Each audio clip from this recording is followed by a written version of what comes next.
From Washington, this is VOA News.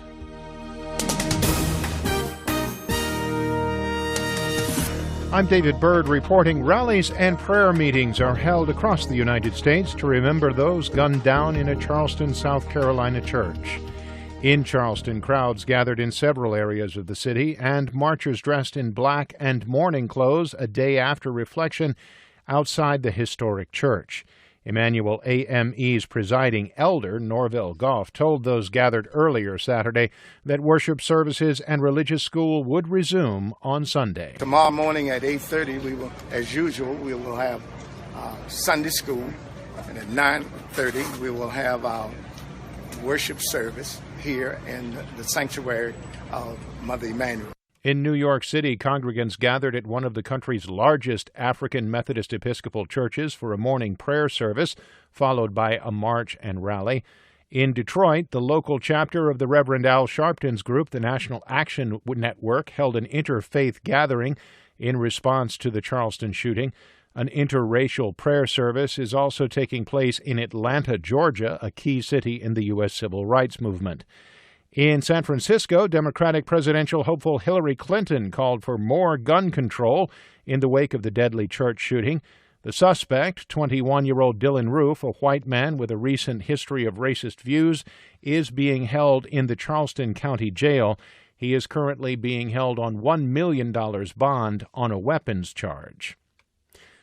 A powerful car bomb exploded outside the Kabat al-Mahdi Mosque in Sanaa's Old City in Yemen Saturday, where Houthi rebels and other Shiites had gathered to pray. Security officials said at least 2 people were killed. The Islamic State took credit for the blast. This is VOA News. Saturday was World Refugee Day, and UN Special Envoy Angelina Jolie joined UN High Commissioner for Refugees Antonio Guterres at the Midyat refugee camp in Turkey.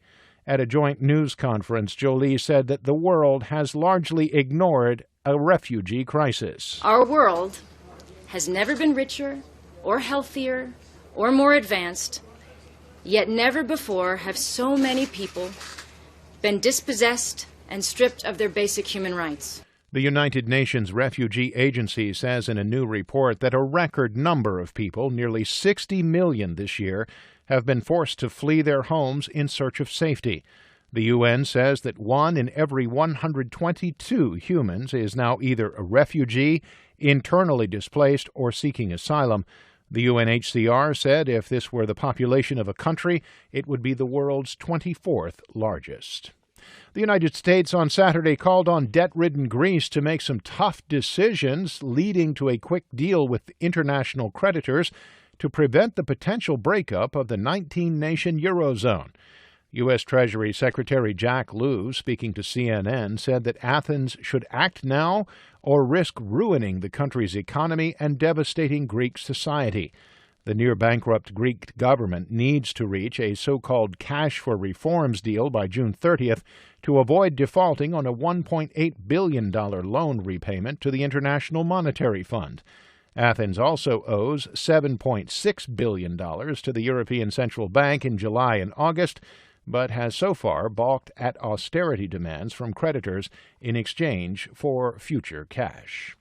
At least 15 Somali police officers were killed in a raid on a checkpoint in Afgoy, about 30 kilometers southwest of Mogadishu. The governor of Lower Shabelle told VOA that heavily armed al-Shabaab fighters attacked a police checkpoint overnight and briefly captured the station. They were pushed back by security forces early Saturday. The governor said that troops pursued al-Shabaab fighters, and a second battle erupted in an area called Gaddofar, about 40 kilometers northwest of Afgoy. At least 30 militants were reported killed in the 2 attacks. The violence is the latest by al-Shabaab militants focused on government targets as they try to topple the Somali government and create an Islamic State. And Mali's Tuareg-led rebels have signed a peace agreement with the Bamako government more than 1 month after other armed groups took similar action to end years of unrest in the impoverished desert nation.